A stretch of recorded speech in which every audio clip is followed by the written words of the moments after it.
오늘은 이제 혈당 관리에 대해서 말씀드리도록 하겠습니다. 혈당이라는 건 말 그대로 혈액 속에 당분이 얼마 있냐라는 얘기가 되겠습니다. 우리가 밥을 먹고 나면 누구나 혈당은 오릅니다. 그리고 굶었을 때가 가장 혈당은 떨어지게 되어 있는데요.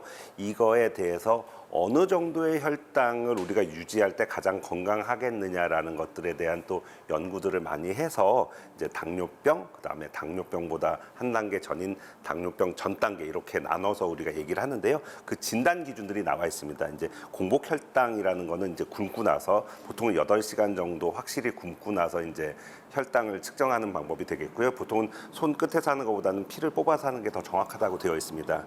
예, 그 기준이 있고 그다음에 설탕물을 똑같은 상태에서 먹이는 거죠. 굶은 상태에서 똑같이 굶어 있는데 설탕물을 일정한 양의 설탕물을 먹이면 혈당이 확 올라가는 사람도 있고 올라가지 않는 사람들도 있어서 그거를 이제 당을 이겨내는 능력, 그래서 내당능이라고 얘기하는데 그 내당능이 잘 유지가 되느냐, 그렇지 못한 어떤 그 기능이 떨어져 있는 장애가 있는 상태냐라고 나누는 방법도 있고요.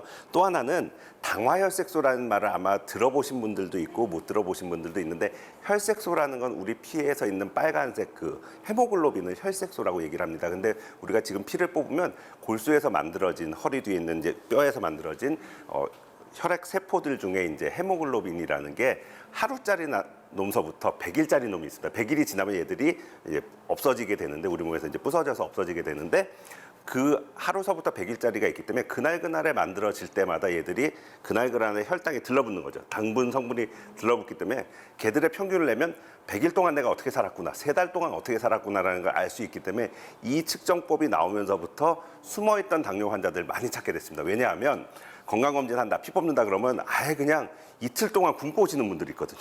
그러면 정상 나오죠. 예, 그러면 정상 나오는데 나머지 363일 동안이 당이 높은 상태인데 그걸 모르고 있는 분들이 생길 수 있다라는 오류가 있는데, 여기에 있어서도 이제 기준점이 있습니다. 이제 공복 혈당이 126을 넘으면 이제 당뇨병이라고 얘기하고, 100을 넘고 126이 안 된 상태로 우리가 공복 혈당 장애, 당뇨병 전 단계 중에 하나가 되겠고요. 그다음에 이제 당화혈색소라는 것도 5.7이 넘어가면서부터는 의사들이 이제 잔소리를 하는 당뇨병 전 단계가 되겠고, 6.5 이상이 되면 그때부터는 약물 치료가 필요한 당뇨병이라고 확실히 얘기할 수가 있겠고요. 당뇨병의 전형적인 증상이 있습니다. 많이 마시게 됩니다. 목이 말라서. 예, 음료수를 많이 마시고 물을 많이 찾게 된다. 예, 그다음에 소변을 많이 보게 된다. 그다음에 갈증을 많이 느낀다. 분명히 물을 많이 먹었으면 갈증이 없어져야 되는데 계속 갈증을 느끼게 되는 거죠. 왜냐하면 혈당이 높은 상태를 몸이 해결하기 위해서 그걸 이제 희석을 시켜서 몸 밖으로 내보내려는 노력을 하다 보니까 이제 이런 일이 생기는데, 그런 것들이 있으면서 아무 때나 잰 혈당이 200을 넘게 되면은 당뇨병으로 진단을 내리기도 합니다. 우리나라 당뇨병 환자들이 얼마나 되냐? 우리나라 국민 10명 중에 1명이 2017년도 통계입니다. 10명 중에 1명이 당뇨병 환자입니다. 근데 당뇨병 환자들 중에 10명 중에 3명은 자기한테 병이 있다는 걸 모른다는 겁니다. 아직도 모르고 있는, 알고 있는 사람이 70%밖에 안 된다는 거죠. 그리고 당뇨병 환자 5명 중에 2명이 치료를 제대로 받지 않는다. 지난주에 그 혈압 같은 경우는 압력을 받아서 혈관이 망가지는데, 그럼 혈당은 왜 문제냐라고 궁금해들 하시는데, 맑고 깨끗한 맹물이 흐르면 혈관이 다치질 않죠. 좀 덜 다치죠. 근데 우리가 설탕물 같은 거 타보실 때 느끼겠지만 설탕 많이 하면 밑에 가라앉죠. 침전물이라는 게 생기잖아요. 그 상태로 얘들이 흘러다니면 상처가 아무래도 많이 나죠.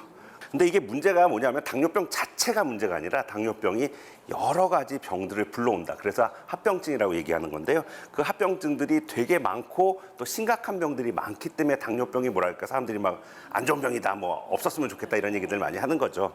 예, 이게 문제가 왜 생기냐면요. 사실은 당이 그 안에, 정상 범위 안에서만 왔다 갔다 하면은 그렇게 혈관들이 망가지지가 않는데, 이게 너무 높게 되면은 계속 상처들이 많이 내고 그게 떨어지지 않은 상태로 계속 유지되면 이거 하루 종일 혈관이 더 많이 망가질 수밖에 없는 상태들이 생기는데, 그래서 생기는 이제 질환들이 심장 혈관들이 막히는 이제 심근경색이라고 하죠. 그런 병들도 잘 생기게 되고요. 뇌혈관이 막히거나 터지는 거, 그런 뇌혈관 질환도 많이 생긴다고 되어 있고, 콩팥이 안 좋아서 투석실 다니는 분들이 아마 주변에 계실 수 있는데, 관리가 잘 되는 당뇨는 콩팥이 막아질 가능성이 많이 줄어들게 되는데, 관리가 잘 안 되는 당뇨 같은 경우에는 아무래도 이제 콩팥이 망가지기가 쉽죠. 왜냐하면 콩팥이라는 데도 결국은 혈관들이 많이 뭉쳐가지고 노폐물들을 몸 밖으로 내보내는 마지막 장기인데 거기에 당이 높은 채로 계속 지나다니다 보면 얘들이 빨리 망가지게 되는 거죠.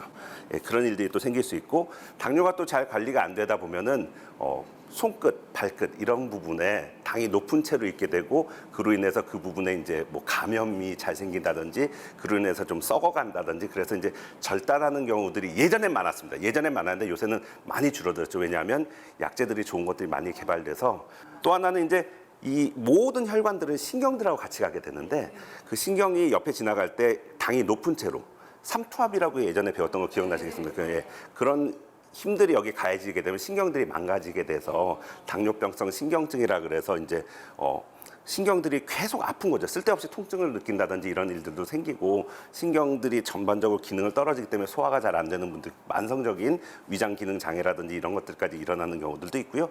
특히나 이제 아까 손끝, 발끝도 말씀드렸지만 눈도 되게 취약한 장기가 되어 있습니다. 왜냐하면 마지막으로 혈관이 가는 부분이기 때문에 고혈당에 오랫동안 노출되면 눈도 빨리 망가진다. 망막에 변화들이 생기는 거 우리가 이제 망막 변성이라고 얘기하는데 그런 것들이 생기는 첫 번째 원인은 당이 조절이 잘 안 되기 때문이다. 그래서 당이 조절이 잘 되는지 현재 시점에서 가장 잘 알 수 있는 방법은 이제 당화혈색소라고 아까 말씀드린 거를 어떻게든 정상 수준에 가깝게 잘 유지한다. 근데 그게 또 섭섭한 얘기지만 70번째 생일 넘으시거나 80번째 생일 넘으신 분들이 젊은 사람과 똑같이 하려고 애를 쓰다 보면은 오히려 저혈당에 빠질 수가 있다. 고혈당은 절대 즉사하지 않습니다. 아주 너무너무 높지 않은 경우에서 그냥 고혈당, 당이 이렇게 높아서 어떻게 해요? 이렇게 잔소리하는 거 가지고 내일 당장 잘못되신 분은 아무도 없습니다. 근데 저혈당은 즉사가 가능한 문제이기 때문에 저혈당이 더 무서운 거죠. 그래서 노인들한테는 너무 엄격하게 당뇨 관리하게 다그치지 말라고 되어 있기도 합니다. 당뇨병이 우리 몸에 어떤 영향을 끼치냐를 또 장기별로 한번 다시 정리를 한번 해보면요.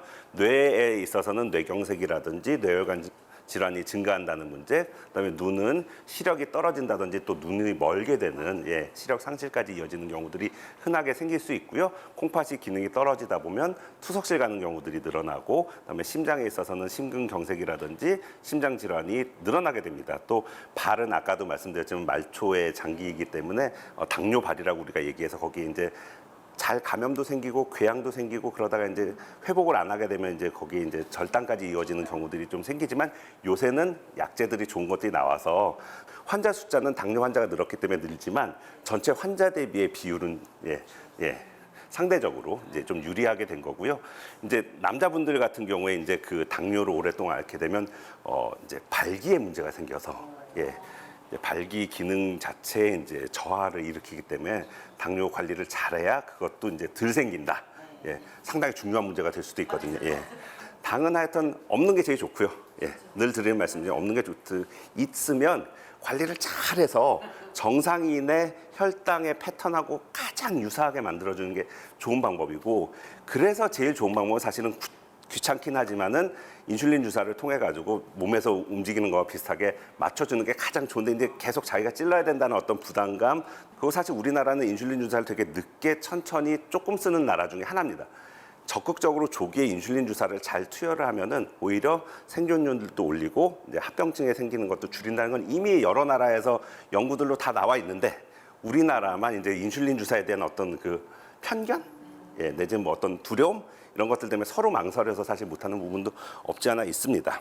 당뇨 예방 관리를 위해서 알아야 될 3가지를 제가 오늘 말씀드리면서 마칠까 하는데요. 첫 번째는 팔다리 근육량, 그 다음에 음식들 중에서도 혈당 지수가 낮은 음식을 먹으라는 거, 그 다음에 많이들 안 다루는 얘기지만 잠을 잘 자야 된다.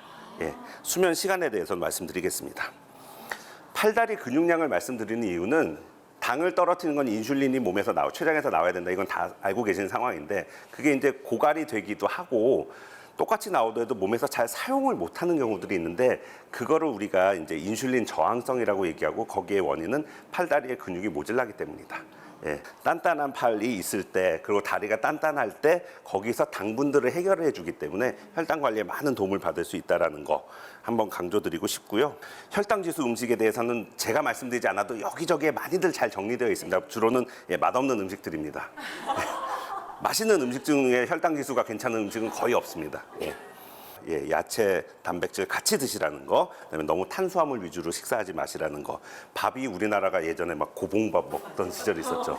근데 요새는 좀 많이들 줄인 것 같고 밥그릇 자체도 실제 만드시는 분들한테 얘기 들어보면 사이즈가 좀 작아졌다고 합니다. 예, 그리고 지방을 적게 드시라는 건 당연한 얘기가 되겠고 이제 짜지 않게 먹는 것도 중요하겠습니다. 수면 시간도 되게 중요합니다. 수면 시간이 짧은 분들은 인슐린 저항성이 증가한다는 게 이미 많은 연구에서 다 나와 있고요. 우리 몸이 충분한 휴식을 취하지 못하게 되면은 혈당 조절에 안 좋은 영향 끼칠 뿐만이 아니라 잠을 잘 잔 날은 덜 먹어요. 예, 잠 못 자고 피곤해 죽겠는 날이 더 많이 드시게 됩니다. 근데 그렇다고 해서 내 몸에 정말 쓰냐 그게 아니고 쌓이는 쪽으로 가는 게 문제인 거죠. 예, 쌓이는 쪽으로. 당뇨 사실 제일 이제 골치 아픈 병이라고 얘기합니다. 왜냐하면 혈압이라든지 다음에 말씀드린 콜레스테롤 이런 것들은 아주 이제 톡 까놓고 말씀을 드리면 약 한두 알로 해결이 되는 경우가 되게 많습니다. 잘 조절되는 경우가 많고 워낙 예전부터 많은 경험들도 축적돼 있고 환자 숫자도 많기 때문에 좋은 약들이 많이 나와서 이제는 뭐 크게 걱정들 안 하시고들 하시는데 최근에는 찌르지 않고 이렇게 팔에만 붙여도 알아서 혈당을 재주는 그런 게 물론 좀 비싸긴 합니다. 비싸긴 하지만 그런 기계들까지 개발이 됐기 때문에 거기서 핸드폰만 갖다 대면 너 혈당 지금 얼마야 이렇게 알려줘요. 놀라운 세상이 벌어졌습니다. 예. 옛날에 막 공상과학 이런 거 할 때만 쓰고 나는 과학자가 돼서 이런 거 만들어야지 할 때 그런 거 했던 거가 현실로 이루어지고 있기 때문에 당뇨 관리가 조금 더 과학적으로 잘 될 거라고 저는 기대하고 있습니다. 예, 제 강의는 여기까지입니다. 네, 교수님 강연 잘 들었습니다. 교수님, 근데 당뇨약도요, 계속 먹어야 되고, 양도 계속 늘어난다 이런 얘기도 있는데 예. 이건 정말인가요? 대부분의 환자분들이 그런 코스를 밟는 건 사실입니다. 왜냐하면 몸에서 인슐린이 더 늘어날 방법은 없기 때문에 엄마가 낳아줬을 때 췌장 속에 있는 인슐린 가지고 어떻게 활용하냐의 문제이기 때문에 점점 줄어들 수밖에 없고 상대적으로 부족하기 때문에 약이 늘어나는 경우들이 대부분이고요. 다만 이 약을 오랫동안 그 용량으로 가다가 늦게 올리는 방법이 아까 제가 말씀드린 좋은 잠을 자자, 예, 맛없는 거 위주로 먹자. 그다음에 이제 팔다리의 근육량을 잘 보존을 하거나 늘리면 더 좋습니다. 예, 믿어지지 않겠지만 당뇨가 완치가 되는 분들도 있긴 합니다. 예, 있긴 합니다. 초기에 인생 스타일을 완전히 다 뜯어 고치면은 예, 저도 경험해 본 적이 한두 분은 계십니다. 다음 주 강연은 어떤 주제인가요? 예, 지질 관리가 되겠습니다. 치질 말고요. 지질. 지질. 예, 콜레스테롤, 중성지방에 대해서 다뤄보도록 하겠습니다. 알겠습니다. 기대하는 마음으로 기다리고 있겠습니다. 함께해 주신 백세 인생 가족 여러분 고맙습니다. 오늘도 주님 안에서 승리하는 하루, 건강한 하루 보내시고요. 저는 다음 이 시간에 다시 찾아오겠습니다. 건강한 백세 인생을 위하여!